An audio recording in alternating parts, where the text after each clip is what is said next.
Hey there, welcome to a special Salt City Hoops video breakdown. The Jazz lost an overtime heartbreaker in game one, despite 57 points from Donovan Mitchell in a historic performance, as Nikola Jokic and especially Jamal Murray just picked apart their defense with great pick and roll play late in that game. I thought we could take a look at some of the examples of that to see where the Jazz may have had some breakdowns and why that combination is so lethal and difficult to guard. So we'll start by looking at a couple of early examples to get a sense for just how the Jazz want to defend the Murray Jokic pick and roll. So here's an example from very early in the game. Great action here as they run a little twist. This where Murray, it looks like Murray might set a pin down for Porter, and instead Porter steps in front of Murray. Murray's going to run around that in a little twist action and then straight into a staggered screen with Jokic. So let's watch that. Here you see the twist and then into a stagger. So right here, you get a pretty good sense for what the Jazz are going to want to do on middle pick and roll against the Nuggets. So first thing you see is Joe is going to go over the screen when it's towards the middle of the floor. Now, normally Rudy Gobert would be a little bit higher here to contain. If you're going to send the guard over, then you need to have Rudy there to contain the ball. But because he had to deal with that Michael Porter Jr. cut, he's a little farther back. On most plays, you're going to see him up higher to contain here, a little closer to the free throw line. But because he's not, what you see is Jokic knows that he can just space out to the right and get a wide open 16-footer that he makes. Now, the interesting thing here from Denver's perspective is, again, the Jazz are trying to guard this with two men. They're not trying to bring a lot of help. A lot of teams have very complex helping schemes where maybe they bring the weak side corner guy in to tag the roll man, or they bring help from somewhere. But what the Jazz are trying to do, because they have Rudy Gobert, who's so uniquely capable of containing the ball and then getting back to his guy, is they're trying to guard the middle pick and roll 2-on-2. And Denver knows that. So what they're going to try to do is they're going to try to have Jokic rolling into empty space as much as possible. So a lot of times you're going to see an empty side of the floor in Denver's pick and roll, and that's by design. They're really trying to give Jokic an advantage and a lot of room to work with as he faces that Jazz defense 2-on-2. So there he goes, all alone on that side of the floor. Rudy does get back to him, but he makes the shot anyway. Now that's middle pick and roll. On outside pick and roll, conversely, the Jazz are going to guard this a little differently. Now they still want to guard it 2-on-2 if they can. They don't want to bring help unless they have to, because they want to keep the rest of their defense pretty sound. But what happens here is if you guard this the same way, sending Ingles over and you slide Gobert out to contain, then you're taking Gobert a little farther from the paint than you want him. Now he's gotten a lot better at guarding isolations and guarding switches, so he can guard in space, but really because he does his best work in the paint, they want to keep him as much as possible. They want to keep him close to the paint. So instead on these outside pick and rolls, they're going to send the guard under the screen so that Rudy can stay close to the paint. Now that's a risk. There's a cost that comes with that, right? Because the player might pull up as Jamal Murray's about to. And in this case, Jokic gets away with a little moving screen. You kind of see how he walks Joe Ingles down away from Murray. But Joe still gets back and makes a decent contest. But really what happens on this play is the Jazz just get lucky because Murray got a pretty clean look because of that moving screen and he just missed it. Now, on this one, Murray's going to get the ball and go towards the middle. Royce O'Neal is taking a turn on him now. And what you see here is, again, you see an empty side of the floor for Jokic. Now, what actually happened at the start of this play, you can see that everybody's on the left side. The reason that is you can see that we're well into this play. We're down in the shot clock. The Nuggets had just run an action for Murray here where he got the ball and went down the left side, which meant this would have been Jokic's rolling route. Well, that play didn't yield anything. That action didn't yield anything. So they flipped it and they're going to turn it around the other direction and bring Murray across the top. And then this is going to be the side of the floor that Jokic is going to want to operate in. So watch as all three of the other Nuggets vacate that part of the floor and give Jokic some room to work. So it's a middle pick and roll now. So Royce is going to correctly go over the screen. Rudy's going to correctly wait there for him in contain mode. But because Rudy has to commit so heavily, Jokic gets a pretty open look here. And again, the Jazz are pretty fortunate that this one doesn't go in. So Royce has him again. And this one is pretty okay, except for what happens right here. Royce is a really good defender, but one of the things he does sometimes is he pressures guys further out than he needs to. There's really no reason why you need to pressure Jamal Murray, who's static and doesn't even have a live dribble yet, 40 feet from the basket. And because he does, because he gets right up on him out there near midcourt, what you see is he really doesn't have an angle now to go under the screen. He kind of has to go over. And because he has to go over, what Murray can do is he can snake the pick and roll. Snaking means he's going to change directions and go left to right in front of the screener. And what snaking does is it forces Rudy Gobert to commit. Rudy has to commit all the way down to Jamal Murray. The only thing that almost saves the Jazz here is that the pass to Jokic is a little errant. So by the time Jokic flags it down, Rudy's had a chance to recover, but you've still given a really skilled player and a really skilled shooter a chance to, measure the distance, find the seams, whatever cliche you want to use, so he has a chance to make this shot. Cool action here as the Nuggets run a little off-ball stagger for Jeremy Grant. And then Jokic is going to turn around. Grant is going to pitch it right back to Jamal Murray for a DHO stagger going down that same side of the floor. So a cool little action. They're just running that action to see if they can catch the Jazz off guard and get somebody to mess up. But nobody messes up, so they go right into their pick and roll. And this is an outside pick and roll. So Donovan does a great job recognizing that this is an outside pick and roll and that he needs to get under the Jokic screen. So he does that. And right away you can see he's back in front and he's taken away the advantage. So the Nuggets just ran all that action and they're still back to the defender being right in front of the ball and no advantage on the play.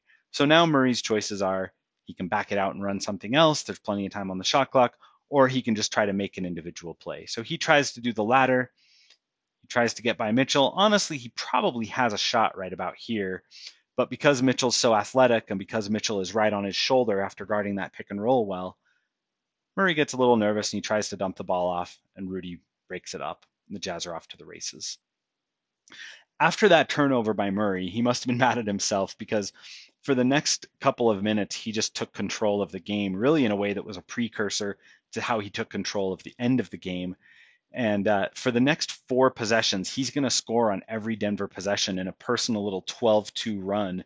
You can see it's tied now. By the time Murray's done with this 12-2 run, the Nuggets will be up by 10. So here, Donovan Mitchell has him. Don knows that he's about to use an outside pick and roll. So Don starts to go under the pick.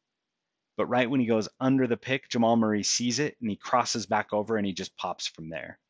This one really isn't even bad defense from Donovan if you watch it at game speed. That happens in like a nanosecond where Donovan just gets caught leaning the wrong way and Murray just stops and pops. The same thing happens on this next play where Royce O'Neal is guarding him. And again, this time he's going to deny the screen. He's going to go away from the screen, but Royce recognizes it and stays right on his hip. Murray's going to try a little around the back move to get into the paint. Royce reads it and moves well laterally to stay right in front of him. Then he's going to do a little turnaround spin move, but Royce is right there to contest. But guess what? Doesn't matter. Shot goes in anyway. Again, let's watch that one at game speed because this is just a special play by Murray despite really good defense by Royce. He's with him. The around the back move, the spin move, Royce is there. Shot goes in anyway. Then you have this one.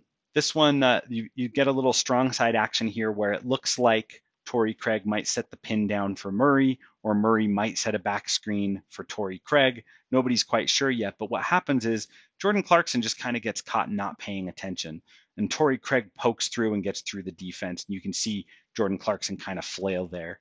Well, because that happens, Donovan Mitchell comes way off his guy to help. You really don't want to help from one pass away, and you certainly don't want to come that far off a capable three-point shooter like Porter. But Donovan's in panic mode and he's trying to help Jordan Clarkson out. And what's tough about this is that everything else on this play pretty much works the way it's supposed to. You have Joe going over the middle pick and roll. You have Rudy there to contain. But because now Donovan's going to be trying to hurry back out to Porter, what happens is other guys get confused. Rudy doesn't have the space to roll over, to slide over and get fully back in front of Murray on the contain. Joe is probably thinking, oh, hey, is Donovan there to help me? Guys are just confused and they don't know what's supposed to happen, so Murray gets all the way to the rim. So if you watch that at game speed, you can just see what a tough break it is for the Jazz, because that one little mistake, even off the ball, really just compromises the integrity of the whole defense. And then the end of his little streak here, he comes across, and Jokic is going to set a little blind screen for him at the sideline. Now, I don't know if Mitchell doesn't see this screen or if he's just a little bit too casual about trying to get around it. But because it's an outside screen, Mitchell has to go under the screen, but he kind of tries to spin off it, and he just doesn't get in a position to contest. He doesn't really challenge this shot at all. And so it goes in. Suddenly the Jazz are down 10. Quinn Snyder calls a timeout. So that's how Murray took over the middle part of the game. Let's look now at how he took over the late stages of the game. Really, for the last 5 minutes of regulation and all 5 minutes of overtime, every basket that the Nuggets scored was either scored by or assisted by Jamal Murray. He just really took over the game, partially because of some little Jazz mistakes, some subtle things that they could do better, but mostly just because he was hot and just really playing a great game by this point. So here you see he's going to come across and get the handoff from Jokic. Joe does a good job staying in front here and kind of has him corralled, but for some reason Rudy's still back in contain mode, and I don't think he has to be here. So Murray recognizes that, gets the ball back to Jokic, who lets go of a quick three and makes it. I think that one might be on Rudy. I'm not sure that Rudy needed to stay in help mode as long as he did, since Joe had him. But conversely, this next play, the exact opposite happens. It's definitely Joe that makes the mistake here, and Rudy really is forced to help.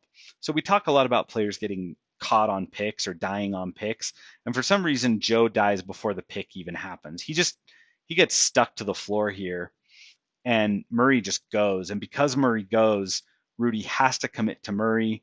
Rudy tries to get back to Jokic in time, but Jokic scores anyway. So that one definitely a little bit of bad defense on Joe's part. On this next one, Royce O'Neal has him. When they go to the outside little handoff play, Royce correctly goes under the pick. Then they flip it and they try to go back the other direction. Now, a couple things here. First is Royce actually does a really great job on this right up until he doesn't. But this is another one of those plays where you can see the right side of the floor is completely empty. And look at how poorly spaced these three players are down here. Now, again, Mike Malone, head coach of the Nuggets, he's doing this on purpose. He wants Jokic to have an empty side of the floor to work with, particularly because Utah's trying to guard these possessions 2-on-2, guard these pick and roll actions rather 2-on-2.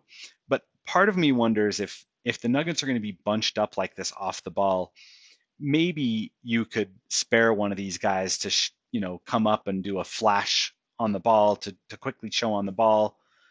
It's just something to watch if the Nuggets are going to continue to really pack three guys tightly into a corner like that. One of those guys could go help and still leave two to cover any kickouts to that corner. But what happens instead is, again, this is contained defense working perfectly, really. You have the middle pick and roll, so Royce is going to go over. Rudy's going to contain, but never get too far from Jokic, and Royce is going to fight his way back in front. So that was exactly how contained defense is supposed to work.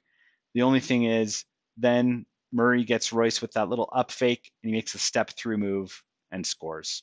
It's really great offense. Royce does almost everything right. Rudy does everything right. It's just yoink, get you on the fake, and then the step through move for the score. Great play by Murray.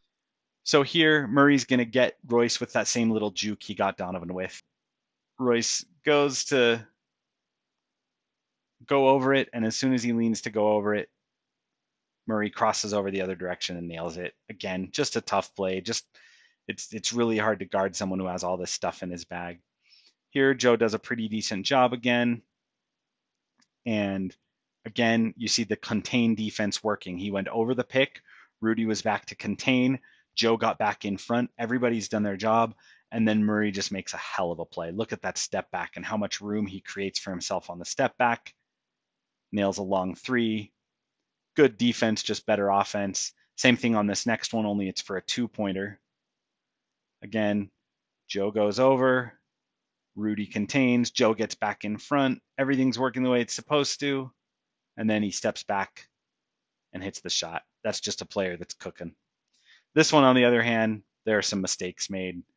Joe does go over the pick. He does try to get back in front, but for some reason he stops right about here and thinks his job is done. And about that time, Rudy stops focusing on Murray because he feels like Joe's back in front. So he shifts his attention to Jokic, and you can actually see him turn his body when he realizes, oh crap, Joe didn't quite seal the baseline. So that one, again, it's a tough play, especially with someone who's as red hot as he is, and you're worried about his shot. But Joe needs to, when they're containing, Joe needs to actually seal that baseline and contain him. Here, Joe just gets hung up on a pick. This shot right here is the exact reason why you send guards over on a screen, because you want to take away this pull up. If you're gonna die on that pick and give away that shot, there's really no reason you should be going over in the first place. Like that's the reason why you play that kind of defense. On this one, on the other hand, Joe does a pretty good job. Murray snakes it, right? He goes, he lets Joe follow him over the screen, and then he slices back, zags back in front of the screener. Joe's back in front. Joe does a pretty good challenge. The only problem here, and it's nitpicky because I don't really blame Rudy for being so worried about Jamal, who's been cooking everybody for the last several minutes. But at this point, Joe's got him, and Rudy probably could be recovering back to Jokic, but he doesn't, and Murray recognizes that and gets the ball to Jokic, and he scores. But really, if you were to watch that at game speed, you'd realize he really has like a half of a second to make that decision. And given how hot Murray was at that point, I don't even really blame him. But you can see when that shot goes in, it's a 9 point game under 2 minutes, and the body language says it all. It was pretty much over at that point. So yeah, that's what happened as Murray and Jokic, especially Murray, just took over the game against the Jazz and just carved up the pick and roll defense. There were some mistakes made. You saw Royce jump out a little high a couple of times. You saw Joe die on some picks. Rudy get stuck too far back in help mode. You saw other players off the ball make mistakes that compromised the defense. But for the most part, really what happened was just amazing shot making and great reads by Murray and Jokic. It'll be interesting to see if the Jazz try anything different in game two. If they switch up their scheme, maybe they won't try to guard everything 2-on-2. Maybe they'll bring some help. Maybe they'll switch up the personnel. And have Royce on him more often, or try something else defensively on Jamal Murray. Or really, they might just try to clean up those small mistakes that in a few plays gave Murray and Jokic a chance to really get rolling. It was a special performance. It was a lot of fun to watch, especially since on the other end, Donovan Mitchell was also unstoppable. And watching he and Jamal Murray exchange blows, it was great classic playoff basketball. We'll see what the Jazz do to try to get a game two win. Thanks for joining us on this special video session. We'll obviously keep the coverage going as the playoffs roll on. So stick around at saltcityhoops.com. Thanks.